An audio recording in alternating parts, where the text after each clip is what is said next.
The desperate signal, the Velfrine home. World of the Sierra floated peacefully in. The outer rim territories, a blue and green jewel spinning slowly under twin suns. For 3,000 years the Velfrine had lived there without knowing war. Their cities were built from living crystal that sang in the wind. Their libraries held more knowledge than weapons. Their children learned music before they learned to walk. The Velrin were scholars, artists, dreamers. They had no army worth mentioning, only a small planetary guard that existed mainly for ceremony and rescue operations. The galaxy knew them as gentle philosophers who traded ideas instead of goods. Other species came to Thera to study, to meditate, to find peace. The Velrin welcomed everyone with open arms and curious minds. They believed that intelligence and kindness would always triumph over violence. They believed that civilization had moved beyond the need for war. They believed they were safe because they threatened no one. They were wrong. The Carthax swarm came without warning. Their ships dropped out of hyperspace like a plague of metal locusts, thousands of them blotting out the stars. The Velrin had no idea who they were or what they wanted. There had been no demands, no communication, no negotiation. The Carthax simply opened fire. Orbital defense platforms that had never been tested in real combat were vaporized in seconds. The small guard ships that rose to meet the invaders were swatted aside like insects. Within the first hour, the Carthax controlled the skies. Then they descended to the surface. The Carthax were a species that lived for conquest and consumption. They did not want territory or resources in the traditional sense. They wanted to feed. Their biology required constant warfare, constant expansion, constant domination. Peaceful worlds were their favorite targets because they offered no real resistance. The Carthax soldiers were massive creatures, 8 ft tall with armored carapaces and multiple limbs ending in razor-sharp claws. They moved through cities like a flood of death, killing everything that moved. The Velin tried to flee. They tried to hide. They tried to reason with creatures that had no concept of mercy.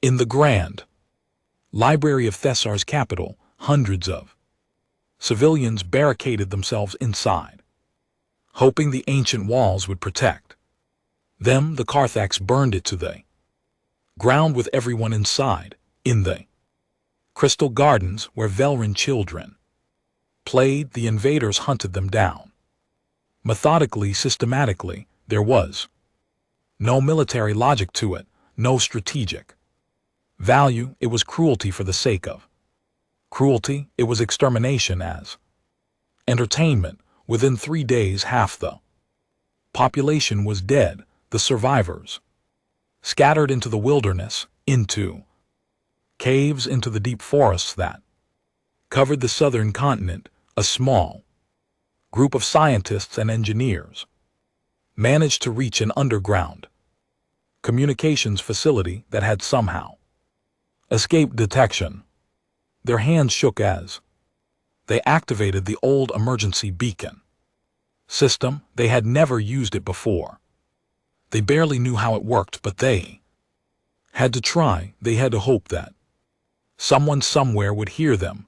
The lead scientist, a Velin named Theos, spoke into the microphone with a voice that trembled with exhaustion and terror. His people were dying. His world was burning. He had watched his own family torn apart by Carthax claws just hours earlier. Now he spoke to the empty darkness of space, hoping against hope that the signal would reach someone who cared. His words were simple and heartbreaking. This is the Sierra. We are Under attack, the Carthaks are killing us all. We have no weapons, we have no defense. Please, if anyone can hear this, we need help, we are dying. Our children are dying, please help us. Anyone please. The message repeated on a loop, broadcasting across every frequency. The Velrun knew. It traveled through the void at the speed of light. A tiny voice screaming into an enormous silence. The team did not know if anyone would hear it. They did not know if anyone would care. They only knew that it was their last hope, their final desperate act before the darkness swallowed them completely. The signal reached Human Space Command 17 hours later. It arrived at a monitoring station on the edge of human territory, a small outpost called Sentinel Watch 7. The station was staffed by a crew of 12, led by Commander Elena Vasquez. They monitored deep space communications, cataloged stellar phenomena, and generally experienced very little excitement. Most days were routine. Most signals were automated ship logs or scientific data. Nothing prepared Elena for what she heard that night. She was reviewing routine traffic when the distress call cut through the static. The voice was alien, the language unfamiliar, but the universal translator caught the meaning immediately. Elena listened once, her face going pale. She listened again, her hands gripping the edge of her console. She had been in the service for 15 years. She had heard distress calls before, but this was different. This was not a ship in trouble or a colony requesting supplies. This was genocide. This was a species begging for someone to stop them from being erased from existence. Elena immediately forwarded the signal to Fleet Command with a priority Alpha classification, the highest emergency level. She attached her own message, short and direct: sentient species under active extermination, requesting immediate response authorization. Time is critical. Then she waited, her heart pounding, knowing that what happened next would determine whether an entire civilization lived or died. At Fleet Command headquarters on Earth, the message arrived in the middle of a strategic planning session. Admiral Marcus Chen was reviewing deployment schedules when his aide interrupted him. Something that never happened during closed meetings. The aide's face was ashen. He simply handed the Admiral data pad and stepped back. Marcus played the recording. The room fell completely silent. 50 senior officers, the most experienced and hardened warriors humanity had produced, listened to Theos's desperate plea. Some closed their eyes, some clenched their fists, some looked away, but every single one of them felt the same cold rage building in their chest. Humanity knew this pain. Humanity had suffered through countless wars on Earth, through extinction events, through plagues and famines and conflicts that nearly destroyed them. They had clawed their way up from the mud and blood to reach the stars. They had learned hard lessons about what happened when good people did nothing in the face of evil. They had sworn when they finally left Earth and joined the galactic community that they would never let another species suffer alone if they had the power to stop it. Admiral Chin looked around the room. He saw the same determination in every face. He did not need to call a vote. He did not need to debate. He knew exactly what humanity would do. He stood up slowly, his voice cutting through the silence like a blade. Activate protocol Dark Storm.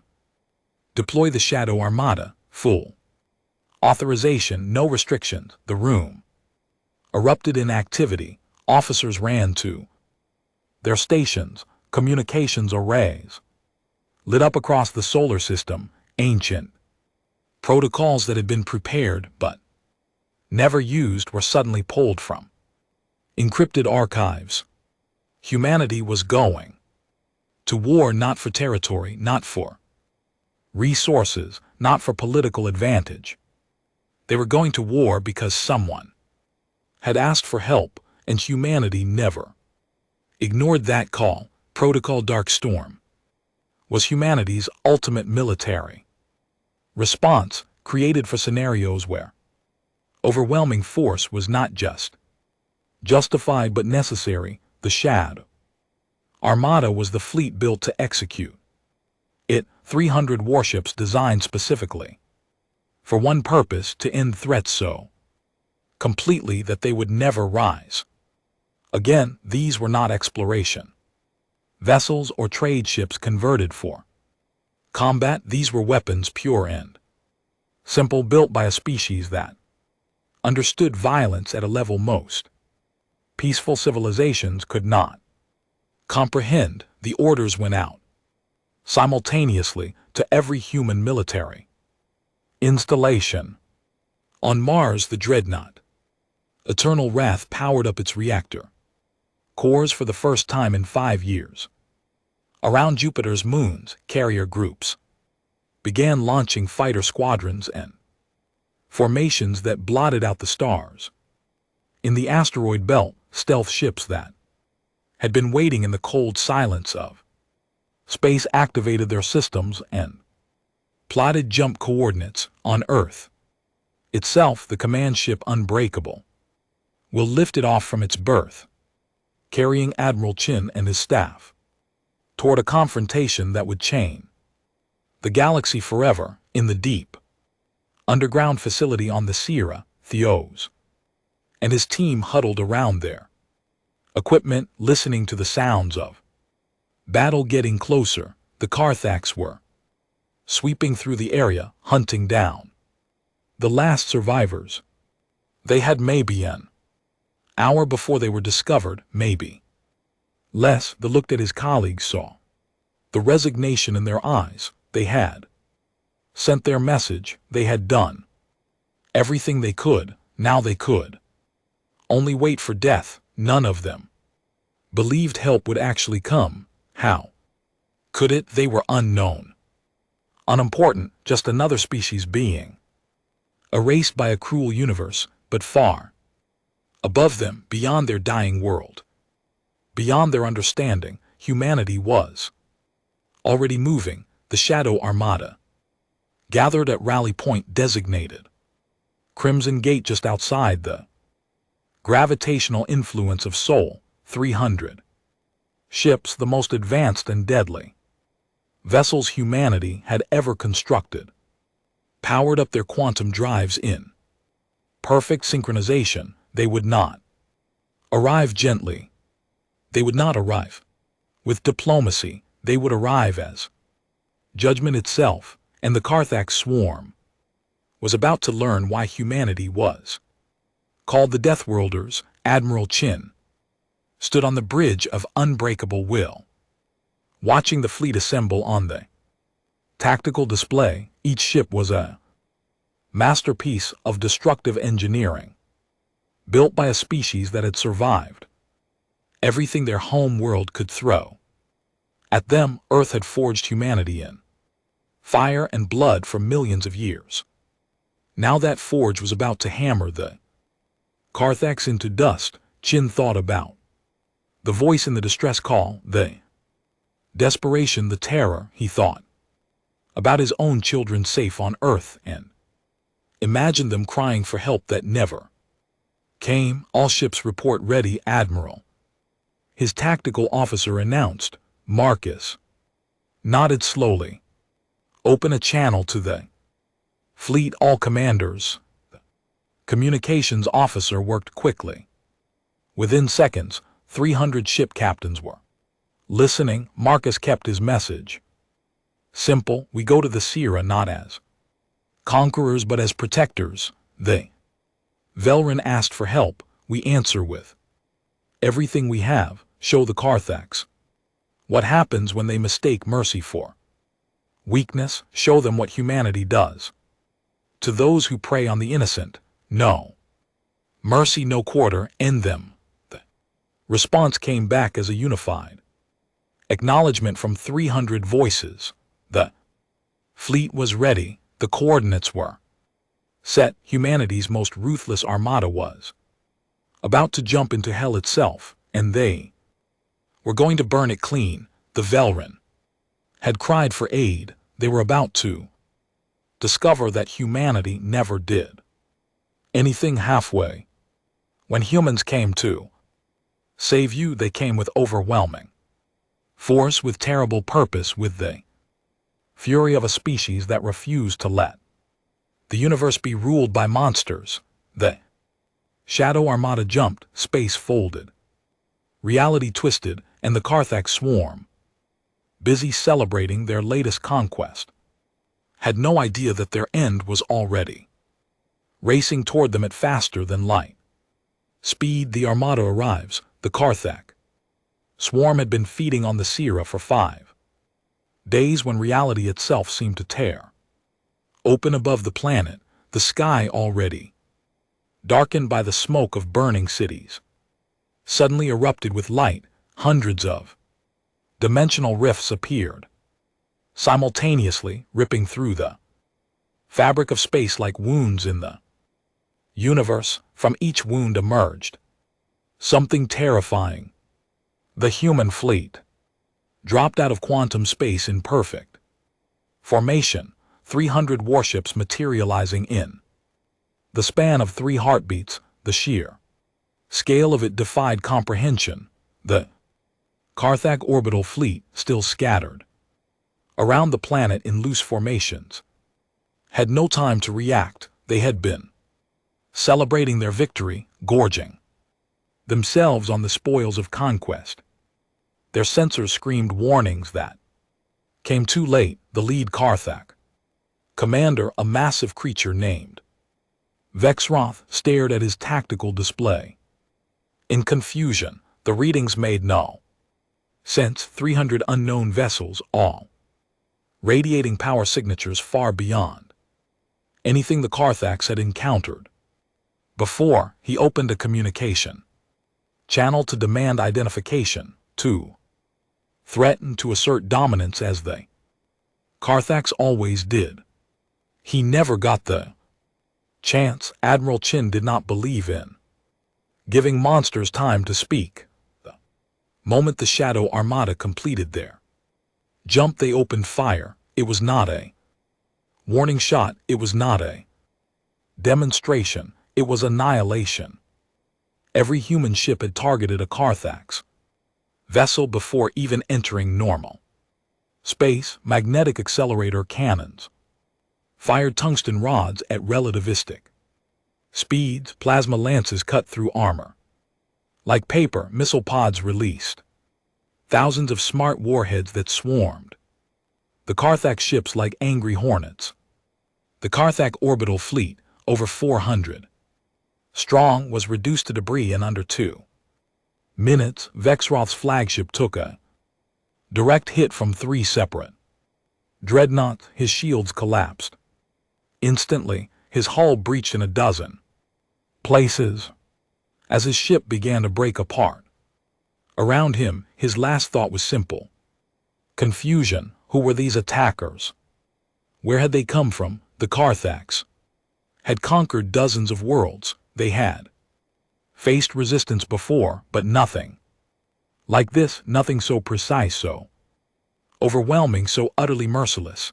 Then his reactor core detonated, and Vexroth ceased to exist. On the surface of the Carthax ground forces looked up in shock as burning debris began to rain from the sky. Their orbital support was gone.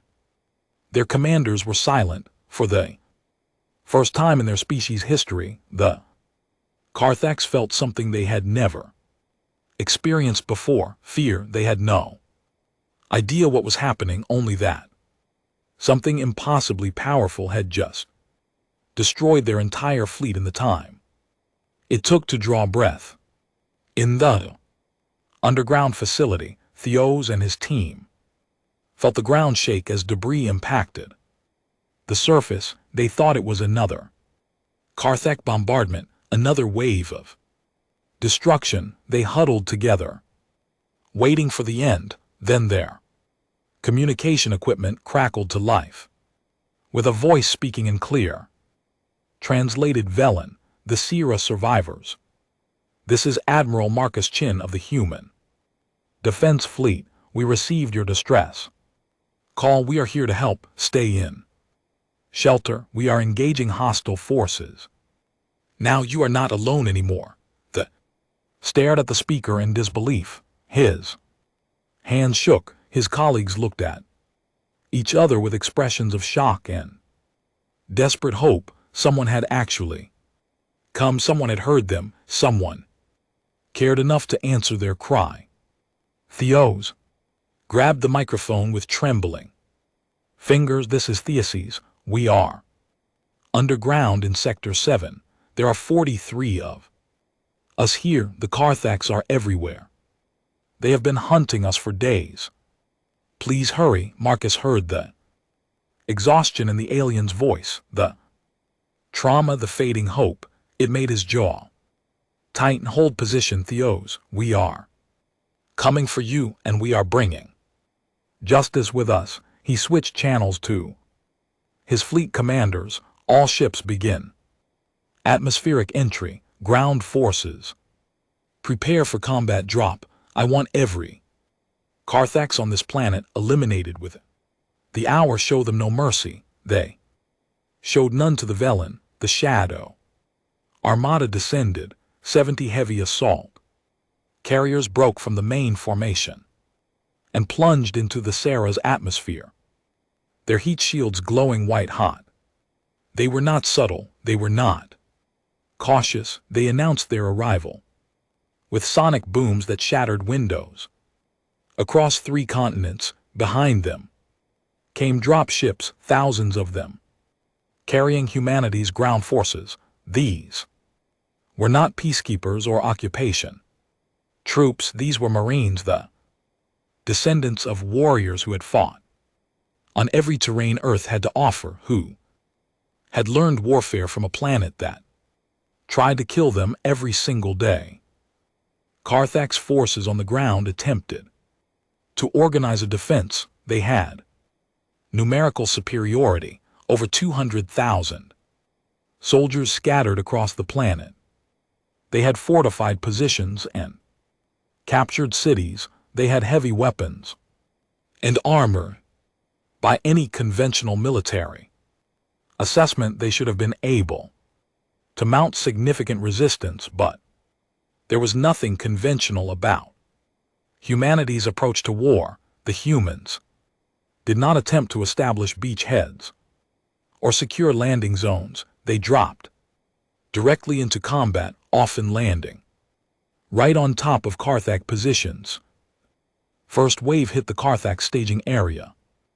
Outside the burning capital city, 20 dropships descended through a hail of anti-aircraft fire. The Carthak's gunners thought they were winning as 3 drop ships were damaged and forced to veer off. Then the remaining 17 landed, and hell itself seemed to pour out of their cargo bays. Human Marines emerged, powered armor that made them nearly as large as the Carthaks themselves. But where the Carthaks relied on brute strength and natural weapons, humans relied on technology, tactics, and a level of coordinated violence that shocked their enemies into paralysis. The Marine Company commander, Captain Sarah Torres, led her troops in a wedge formation that smashed directly into the Carthak center. Her armor servos amplified her strength tenfold. Her rifle fired explosive rounds that could punch through Carthak's carapace armor. Her tactical AI fed her constant updates on enemy positions, allowing her to anticipate and counter every Karak's move before it happened. But more than they technology, it was her aggression that defined the battle. She did not fight defensively.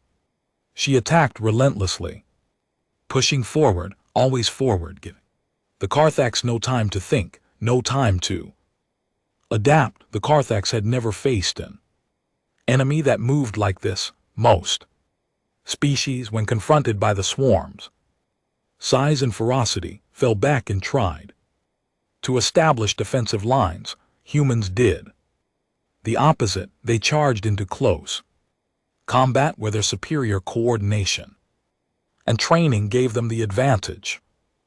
Carthag's warrior was individually stronger than a human, but humans fought as a unit. When one Marine engaged an enemy, 3 others provided supporting fire. When a Carthage tried to flank, human drones painted it with targeting lasers for orbital strikes. The battle that the Carthage expected to win through overwhelming numbers turned into a slaughter. Captain Taus personally killed 17 Carrack soldiers in the first 10 minutes. She moved through their ranks like a force of nature, her armor splattered with alien blood, her voice calm and steady as she directed her troops. 2nd Squad suppressed that heavy weapon position. 3rd Squad flank left and cut off their retreat. 4th Squad with me, we are pushing to the communications tower. The Carthage tried to surround her unit. They tried to use their numbers, but for every direction they attacked from, the humans had already prepared a response. It was like fighting an enemy that could see the future across the planet. Similar scenes played out in hundreds of locations. Carthage were not just being defeated, they were being systematically exterminated. Human forces landed in the forests where Carthage hunter packs had been tracking survivors. They landed in the cities where Carrack's occupation forces had set up command centers. They landed in the mountains where Carthage supply depots fed the invasion. Everywhere the swarm had spread, humanity followed with surgical precision and overwhelming force. The Carthage tried to adapt. They tried to retreat and regroup. They tried to form defensive positions and hold ground. Nothing worked. Human commanders had studied every known Carrack's tactic. They had run thousands of combat simulations. They knew exactly how the swarm would react to every situation, and they had prepared counters for each response. When the Carthage retreated to fortified positions, human artillery obliterated them from orbit. When they tried to disperse and use guerrilla tactics, human drones hunted them down individually. When they tried to take hostages, human special forces teams extracted the civilians and eliminated the captors. Operations that lasted minutes. In the underground facility, Theos and his people listened to the sounds of battle echoing through the ground above them. The impacts were different now, more controlled, more precise. Then they heard something that made their hearts race. Footsteps approaching their entrance, heavy and purposeful. The Carthage had found them. They huddled together, preparing for the end. Door to their shelter exploded inward. But instead of the nightmare creatures that had hunted them for days, they saw something entirely different. A human soldier stood in the doorway, backlit by the fire still burning outside. She was tall, armored in black and silver, her helmet reflecting the emergency lights of the facility. She lowered her weapon when she saw them and spoke in a voice that was surprisingly gentle despite being filtered through her armor. Velfrine survivors, I am Sergeant Lisa Grant of the Human Marine Corps. You are safe now. We are here to get you out. She stepped aside, and behind her more Soldiers entered carrying medical supplies and emergency rations. The stumbled forward, his legs weak from days of hiding, the Carthax he managed to say they are everywhere, they will find us. Sergeant Grant's helmet display showed a slight smile beneath the armored face plate. No sir, they won't. We have been tracking every Carrack's position on this continent. Our teams are eliminating them systematically. Within the hour there will be no Carthax left in this sector. You have my word. As if to punctuate her statement, a massive explosion shook the facility. Through the open door, Theos could see a Carthax strong point being consumed by fire as human gunships circled overhead.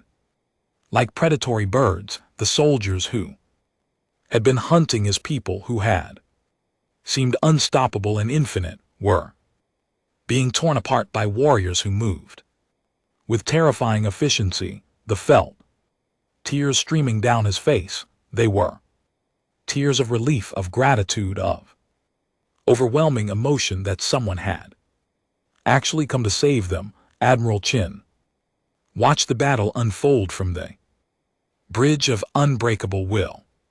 Tactical displays showed the systematic dismantling of Carthax forces across the entire planet. His tactical officer provided regular updates. Northern continent clear, southern continent 70% clear, eastern continent engaging. Remaining forces, estimated time to complete planetary liberation, 42 minutes. Marcus nodded, his face grim. 42 minutes to undo 5 days of genocide.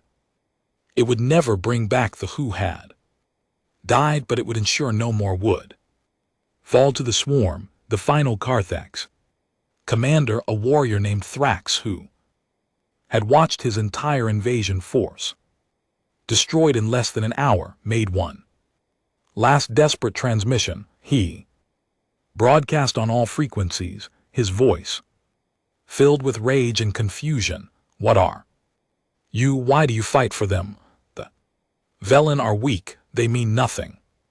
Why would you risk yourselves for creatures so pathetic? The transmission was picked up by every human ship. Admiral Chin decided to answer personally. I am Admiral Marcus Chin of humanity. We fight for the Velen because they asked for help, and we do not abandon those in need. You call them weak because they chose peace over violence. We call that civilization. You made a fatal mistake.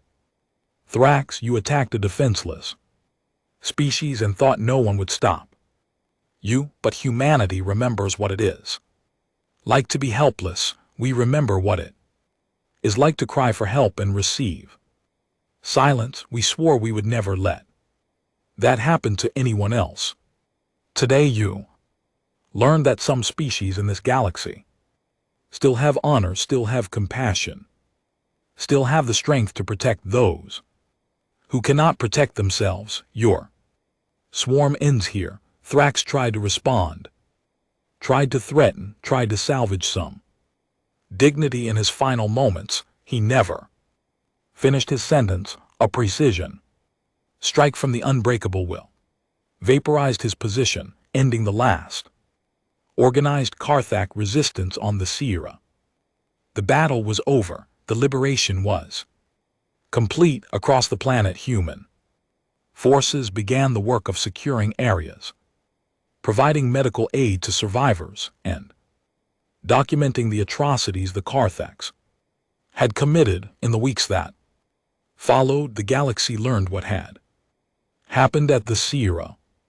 The Velen who had been resigned to extinction were saved by a species most of them had never heard of before. The Carthax swarm, which had terrorized the Outer Rim for generations, had been completely destroyed in a single engagement. 300 human ships had traveled across the galaxy in response to a distress call and had eliminated a threat that other Species had learned to simply avoid.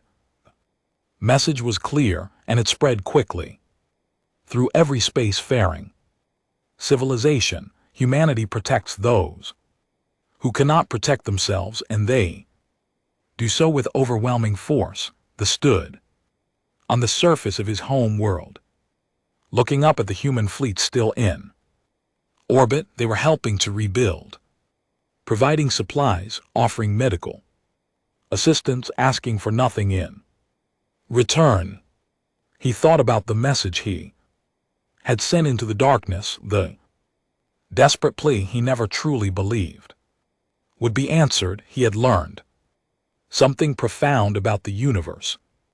There were monsters in the darkness, yes, but there were also guardians, and humanity, the species from the distant world called Earth, had proven themselves to be the fiercest guardians of all. Admiral Chin prepared his fleet for departure. The Velrun were safe now.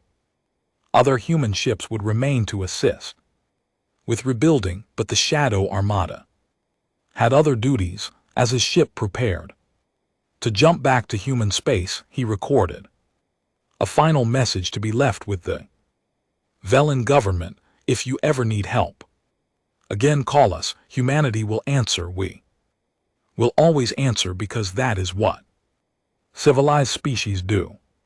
They protect each other. They stand together against the darkness. Remember that you are not alone in this galaxy. The Shadow Armada jumped, folding space around them and disappearing into the quantum realm.